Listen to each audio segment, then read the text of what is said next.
दर्शक हो नमस्कार, गुड मॉर्निंग. वेधकमध्ये स्वागत आहे. मी प्रशांत आराध्ये. उजनी अपडेट 30 जुलै 2026 सकाळची स्थिती.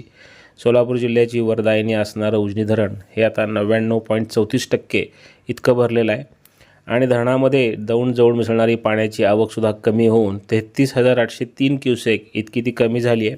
त्यामुळं धरणातून रात्रीपासून भीमा नदीच्या पात्रामध्ये 31,600 क्युसेकनं पाणी सोडलं जात आहे. सांडव्यातून 30,000 क्युसेक आणि पॉवर हाऊसमधून 1,600 क्युसेकचा विसर्ग सध्या सुरू आहे.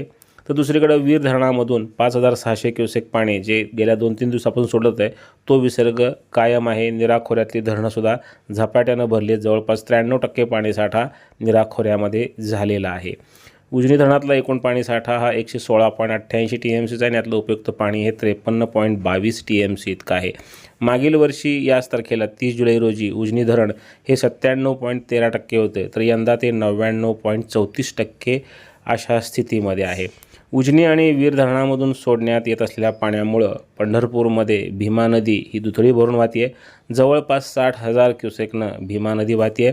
त्यामुळे इथं NDRFची पथकं तैनात करण्यात आली आहे. पंढरपूरमध्ये सध्या आषाढी यात्रा सुरू आहे, त्यामुळं इथं भाविकांची गर्दी आहे हे पाहता नदीपात्रामध्ये NDRFचं पथक हे तैनात करण्यात आलेलं आहे. उजनी धरणातून मुख्य कालव्यामध्ये 2600 क्युसेक, भीमा सिन्नर कालव्यात 900 क्युसेक, दहिगाव योजनेकरता 90 क्युसेक आणि सीना माडा योजनेमध्ये 280 क्युसेकनं पाणी सोडण्याची प्रक्रिया सुरू आहे.